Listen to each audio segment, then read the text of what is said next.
வெளிப்படையாகவே ஓட்டு ஜிகாத்தை ஆதரிக்கிறது காங்கிரஸ். ராகுலை கடுமையாக விமர்சித்த பிரதமர் மோடி. பாஜக ஆட்சியில் பத்திரிகை சுதந்திரம் சிதைந்துள்ளது. முதல்வர் மு.க.ஸ்டாலின் விமர்சனம். பள்ளி கல்லூரிகளில் கல்வி தொடர்பான திரைப்படம் திரையிடுவது குறித்து பரிசீலியுங்கள். தமிழக அரசுக்கு சென்னை உயர்நீதிமன்றம் உத்தரவு. நீர்நிலைகளை சீரமைக்கும் பணிகளை உடனடியாக மேற்கொள்ள வேண்டும். அண்ணாமலை வலியுறுத்தல். நீலகிரி வரும் வாகனங்களுக்கு இ-பாஸ் கட்டாயம்.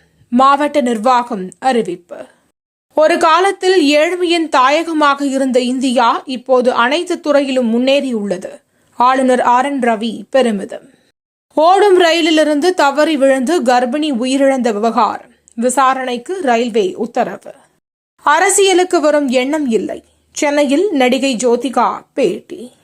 ரேபரலியில் ராகுல் காந்தி படுதோல்வி அடைவார். அமித்ஷா யூகம்.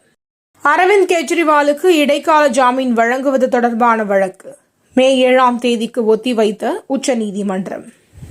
மேற்கு வங்காள கவர்னர் மீது பாலியல் புகார். மம்தா பானர்ஜி கடும் விமர்சனம். இஸ்ரேலுக்கு எதிராக அமெரிக்க பல்கலைக்கழக மாணவர்கள் போராட்டம். 2000 பேர் கைது.